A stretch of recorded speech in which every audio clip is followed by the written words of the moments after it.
Hi there. This video is going to ask you to keep an open mind. Indeed, this is an easy topic to dismiss outright. We think it's worth walking through it carefully and see if once the full picture is played out, this makes the case for Bitcoin relatively compelling. This is particularly true for those like me who have based their judgment on the experiences learned through the last 40 formative and transformative years. Importantly, this discussion and its argumentation has to get filed under the theme of decision-making under uncertainty. There are not many absolutes we can rely on in looking at this topic, as the ground has shifted materially over the years. Also, this video reflects a personal journey and how I have come to think of the topic, coming from my particular point of view and professional experience in the financial and creative worlds. I dismissed Bitcoin a number of times over the years, and in retrospect, the feedback I would give myself would be to rely less on intuition and dig deeper past the noise. This is a topic worth spending some time on. With that out of the way, let's dive in.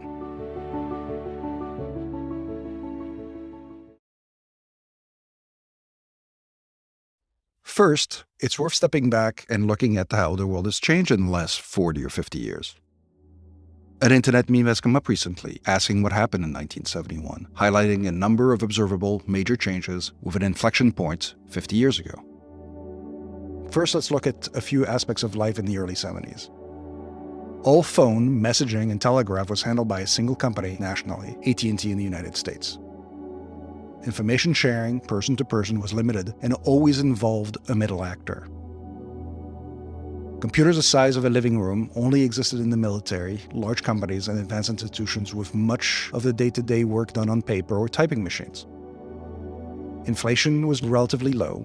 Bank and treasury bills offered proven ways to save with minimal risk, whereas stocks and early company investments were considered extremely risky. Finally, the dollar was backed by gold reserves, which forced governments, banks, and politicians into stark choices. We can also look at the data and see how the world changed in meaningful ways during the period. These include an explosion in productivity compared to a rather modest rise in labor wages, particularly at the middle and lower end. Disparity in income and wealth distribution with the rise of financial asset valuations. Material and continued rise in healthcare costs, both in aggregate terms and as measured against life expectancy or gross domestic product. Material and continued rise in educational costs from preschool to grad school, with indebtedness burdening graduates. Real estate costs commanding a rising and unprecedented share of family income, with property taking the central role as a family's primary investment vehicle. Material and potentially accelerating price inflation. More on that later. Completion of an industrial move from manufacturing to services, powered by low global shipping rates and labor cost arbitrage. Extreme political radicalization facilitated by new peer-to-peer social communication, creating echo chambers and polarization. Where we are left as a global society in the early 2020s is a new paradigm anchored by a number of new challenges. We experience low government productivity, amplified by our balance between political extremes, and with it, an inability to bring about constructive, incrementally implemented solutions to common problems. In turn, the perceived administrative blundering, as exemplified by how COVID response is viewed by all sides, is eroding trust in institutions, their probably most important long-term asset. In software, there is a concept of garbage collection, which is intended to limit what's called bloatware, or otherwise avoid unintended consequences of code which has outlived its usefulness. It's a good lens through which we can look at the degrading relevance of many core laws and regulations on the books in most developed countries. Concentrated wealth after real estate and stocks have risen to all-time highs, concentrating the ownership of existing real assets into increasingly few hands. The flip side is expensive real assets, as measured by rental yields, cap rates, priced earnings, making new investments more risky and unlikely to yield comparable returns. Thinning middle class has been forced to accelerate into the ownership class or risk being left behind with high rents, educational costs, healthcare costs, and commoditized skills subject to labor to technology replacement. Loose monetary policy has become the only available tool to enable governments to enact short-term solutions, implement priorities, and support economic growth, leading to widespread price inflation. The only avenue for capital preservation is now growth, in other words, risk-taking. With valuation at all-time high, what you get paid compared to the risk you may be taking in stocks or other equity investments may be uncertain. We have edged into a culture of speculation across all asset classes. Many of the earlier core learned codes of conduct have eroded and no longer apply, leaving us to seek out new rules, benchmarks, and guiding principles. This has caused fear, uncertainty, and doubt amongst many.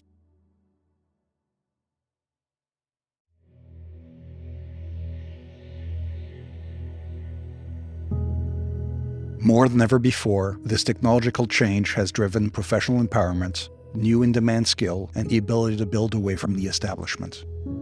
Job descriptions or resumes are now far more complex than ever, and careers come with fragmented professional and revenue paths. Abundant capital has powered this part of a society which is seeking change. There is access to wealth with these new skills. Humor me a moment, and let's also take a look at accumulated or under-earned protection from competition in some traditional areas. Here we look at how, at the end of the 40-year cycle, few actors in certain traditional industries and institutions control, nurture, and protect structural advantage positions from the threat of new entrants.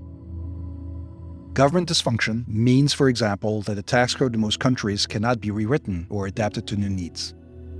Specifically, if you have a spare $50,000 to spend annually on tax advice, you will demonstrably pay taxes at a lower rate. It's an easy entry fee to better income statement and in turn a better balance sheet.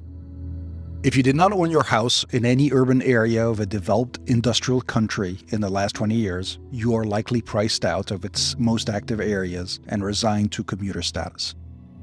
If you're not an accredited investor, many investment options and products, particularly in the early stage of companies, are forbidden. In 2017, the government went after initial coin offerings, which understandably looked and felt at the time like unregistered initial public offerings. The reality is the accredited investor and other investment protection laws, Sarbanes-Oxley comes to mind, have limited for decades the ability of the individual investor to get involved in early non-vanilla investments. Years later, hedge funds and venture capital funds have bridged that gap as private equity funds did when going public became too difficult.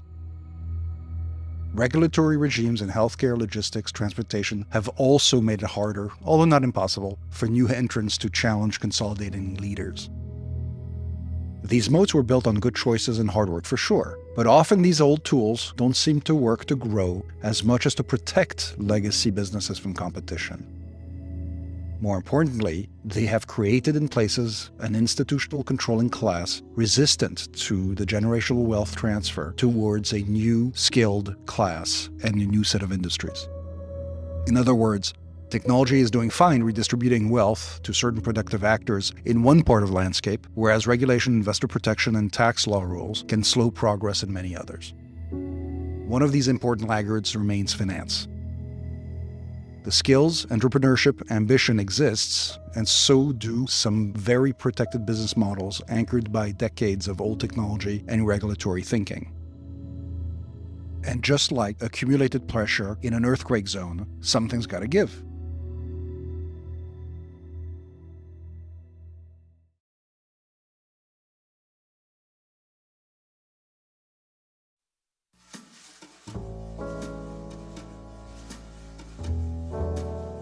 Bitcoin.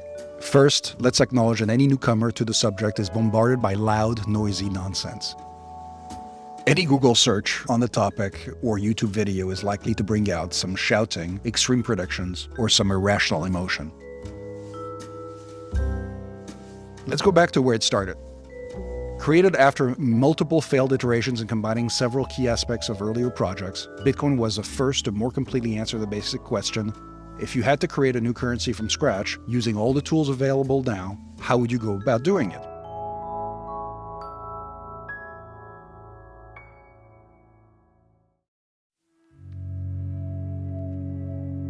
Much of the credit goes to many who experimented fearlessly through the 1990s and early 2000s, people such as Hal Finney, Nick Szabo, and Adam Back, along with projects such as Hashcash and the Cyberpunks listserv. Too technical, but to summarize here, the main pillars of Bitcoin design are as follows. By making Bitcoin software and network decentralized with full copies of all transactions on millions of computers worldwide, attacking it has to happen in full view. By using the blockchain concept, the focus of protecting the network is limited to the current set of transactions, the block, since all past transactions are both public and unchangeable by anyone. This is not a centralized database where the trusted few get to edit individual fields. By using game theory, and in this case proof of work, designers engineered a way that no actor can take over the decentralized network without an impossible amount of energy and opacity. By using a fixed supply, all network participants can understand that the full and total final supply of this money is unchangeable, impervious to political, regulatory, or bad actor influence. Compared to all government money and most corporate equities, as a participant, you no longer need to trust that your bank, company, or manager runs it fast and loose.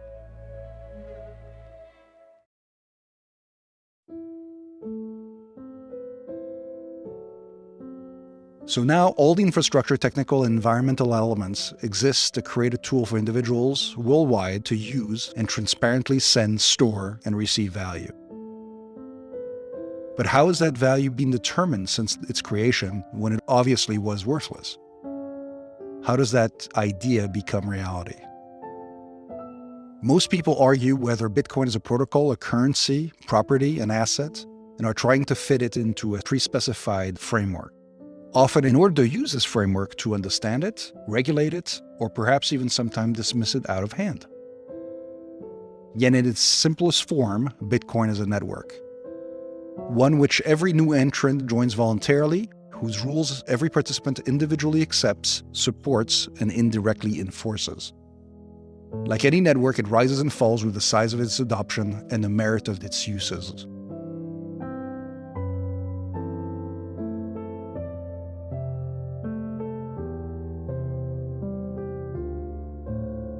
Current state. After 13 years, crypto as a whole has attracted quite a lot of attention and network members, but remains today smaller than the capital value attached by investors to Apple, Google, and many other comparables like gold. As of now, users of the network fall into a few camps. The hodler. This is more belief than analysis, but for many buying these digital assets and putting it away, it seemed like a natural play akin to what savings accounts were in the old model. For the hodler, it's viewed as a conservative choice with a preference for this new assets over all existing ones. The speculator. A spectacular rise in asset values will attract traders interested in momentum. This can't provide much confirmation to the thesis or tell us much about the validity of the investment, except to say that it creates an ocean of social media noise through which newcomers have to parse. The passive experience of the Bitcoin space is dominated by shouting. The bypasser. Many early Bitcoin users like the fierce independence it empowers, and often come from a libertarian political view of the role of government and society. Finally, the builder. As a foundation layer, Bitcoin can support a lot of open source and private systems for commercial and retail financial products, which can in turn create an entirely new financial system, running at much lower cost with greater transparency. Indeed, the current state of the network remains dominated by the hoarders and the speculators, often loudly, but digging into the capital that has been invested into many open source and private projects, many early builders are testing, adapting, and launching new core applications on this network every year. They are not just mainstream yet. If you're wondering who else is not here yet, the institutions and the regulators, certainly.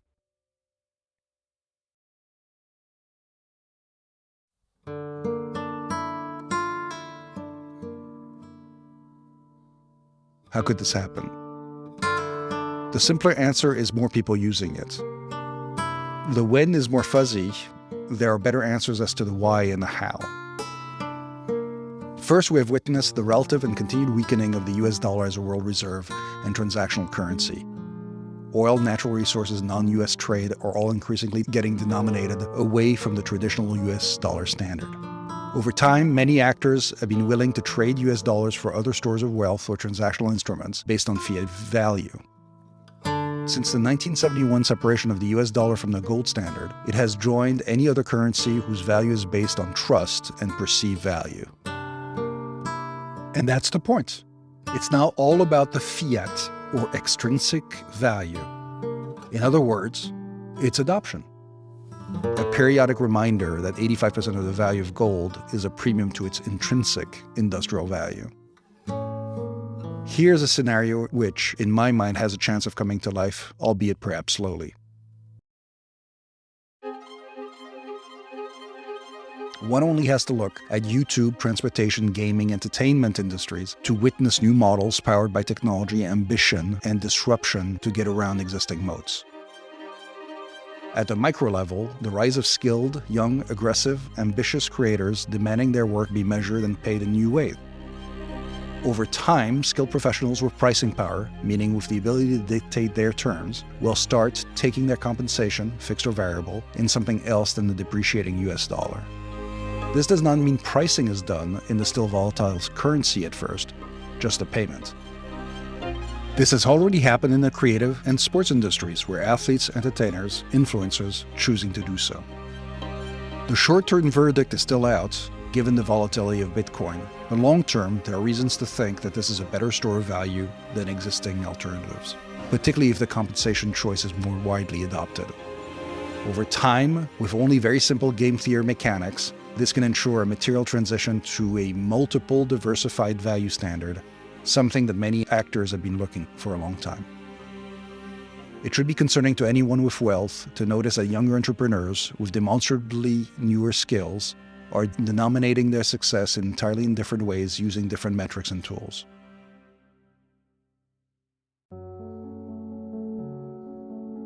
Conclusions. The last 40 years have unleashed individual capabilities unprecedented in the history of human societies.